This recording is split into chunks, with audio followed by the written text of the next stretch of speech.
Jim Hiller joins us from the Los Angeles Kings, having one of those seasons where you're looking ahead, but you're also looking back. It's been a strange start to the season. How would you describe the Pacific Division right now?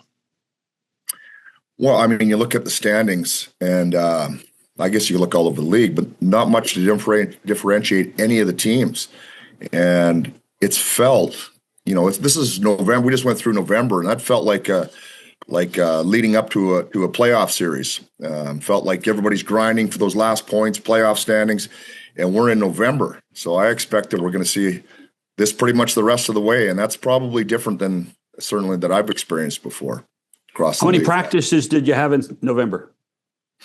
Oh, it's a good question. Probably 3 or 4. Real practices. You touch the ice a little bit just to keep the guys moving, but real practices probably 3 or 4. Which is you replace that with video? Oh yeah, there's always lots of video. Yeah. And I think the one thing for our team is now, most of the guys have been around for a while, so we pretty much know how we're supposed to play. Now the video is corrections and sometimes actually showing when we're doing it right. There's just not a lot of time, so you just have to make sure on top of your game. But our guys are good. I have no complaints. So last year you had, if not the best, one of the best home records in the National Hockey League. I mean, if you went to crypto, you knew you were going to lose. It's exactly the opposite this year. You beat Vancouver Saturday, but can you explain the topsy-turvy version of what your home record is between this year and last? No, and that's hockey. Some things are difficult to explain in hockey. What I would say is if you looked at our scoring chance differential in those home games and the road games, it's almost identical. But as we know, it's a 1-goal league most nights, and you get a save or you score a big goal and you win by 1, or conversely, it goes the other way and you lose by 1. So it's not like we're getting beat by 3 goals at home and winning by 3 goals on the road. It's just those 1-goal games. And, sometimes you're on the right side of it, sometimes you're not. Now we've played better at home we won more games at home here lately, the last couple stretch. So we're starting, that's going to flip for us. I'm not concerned about that. I know by the end of we like our building. We play a hard style, teams get to come to California and then they got to play the Kings in a hard style game. I think that plays to our advantage. So do you give people one chance to ask the question? And if they ask it again after you've explained it, do you bite them? Well, on that question exactly? Yeah. Well, hey, you can tell by my answer, I've been asked it once or twice before. Yeah, it exactly sounds like it. We've had to look at it, and we have. You know what I mean? It's not like we felt like we played poorly, but as you guys know, when you at the end of the night, if you got 2 points, it looks like you played well. If you got 1 or 0, it doesn't feel like you played well. So we as coaches sometimes have to keep that in perspective. The other thing you talked about, teams coming to California, there was a time, even in your 10 years coaching the Kings, that you were by far the best California team in the NHL. Anaheim and San Jose were rebuilding. Now those 2 teams have become, going to California's Death Valley. And I wonder if you view having Anaheim and San Jose better for the competition before they come to your games as important for how your team can play. Well, yeah, I think it might get teams dialed in even better when they come out here now. As it used to be when I first came in the league, you came to California and you were in one. You knew that coming in. And now it feels like that again.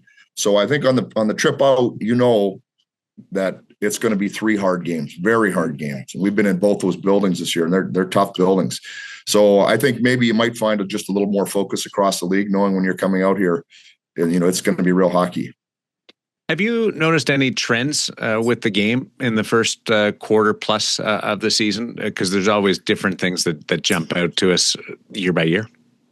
Well, I would say this, based on some of the teams that went through some rebuilds being better. So we can look at the obvious and say the league is tight. What I think, and I've talked to many of our players about this, I would say more teams are checking harder more consistently. It's just been a little bit of a tighter game, especially for October, November. And I mentioned that earlier. It's just a tighter game out there. It's teams all believe they have a chance to make the playoffs. They're playing that style of hockey, the style of hockey that you have to win in the playoffs, the style of hockey that you have to play to get in the playoffs, much, much earlier, much, much more consistent across the league. That's what I've seen. It's just been a bit of a different game. It's just been tight. Is it hard to coach when it's that intense early in the season?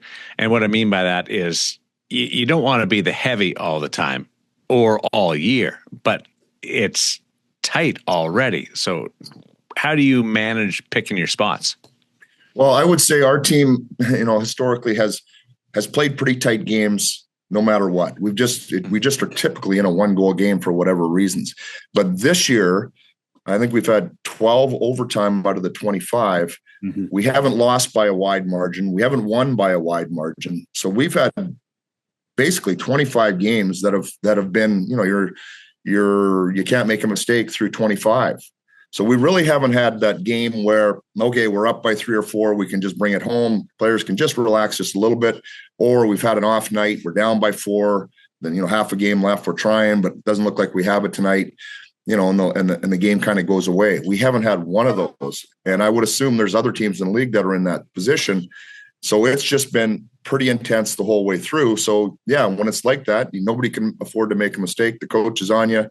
So our players really haven't had a chance to relax, and we do take that into account. We talk about it as a coaching staff that we have to give them some time, and whether that's off days or a little bit lighter practice or some fun in the practice, because it really, it's just really been intense, and usually that gets saved for later in the season. Jim, we've talked a lot this season about the compacted schedule, lack of practice time. And we always are concerned about, the health and wellness of the players.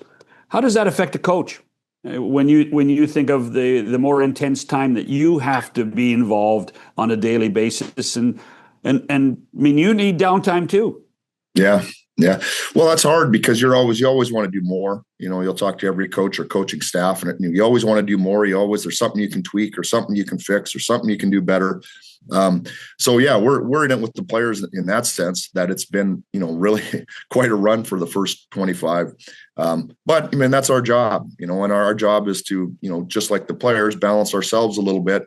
We've got sunny California. So I would tell you, on an off day or when you get out of the rink early, to walk out into the sun, I believe it makes a huge difference. You play pickleball or tennis or something like that. So we get our opportunities to take a break too.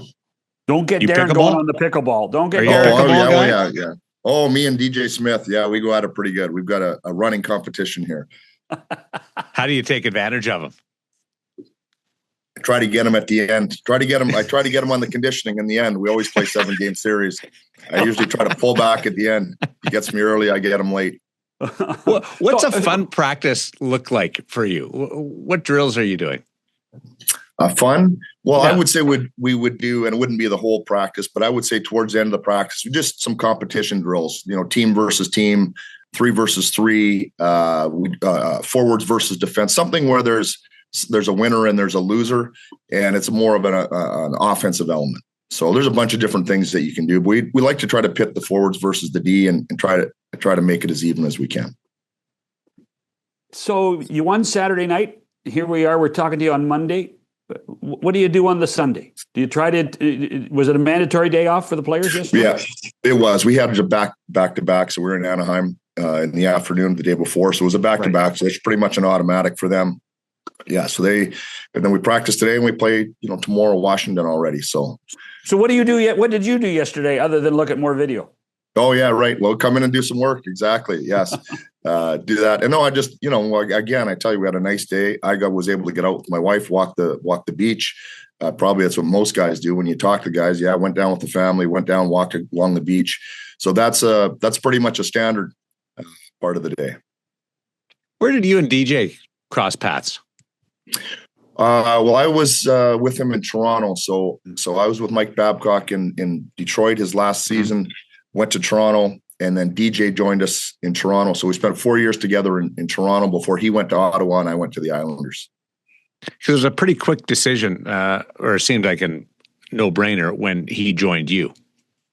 Yeah, and if you think about that, it's not often that DJ was a head coach for 5 years, and then 6 weeks later he's coming back into the league as an assistant coach. He probably could have waited it out a little bit and maybe had a better chance at a head coaching job, but that's just the kind of guy he is. He loves to coach. He loves to be behind the bench. And so I think it was a relatively easy decision for him to come and join me. We had, a lot of trust with each other, a lot of fun together, really, really kind of understand each other. So he's been an incredible resource for me. Should be a head coach in the NHL in my mind at any point. But I'm glad we have him here now. How many arguments about which junior league is better, the O or the Dub? Oh, you've been around DJ, I guess, eh? So yeah. He'll take any league. He'll take the KHL, he'll take the junior league, he'll take the NCAA. If there's nobody more loyal to the OHL than DJ Smith, I can tell you that. Well, he's wrong. That's a oh, yeah, right. Yeah. Oh, yeah. Okay. Well, you argue with him. Yeah. He's relentless. He'll never give up.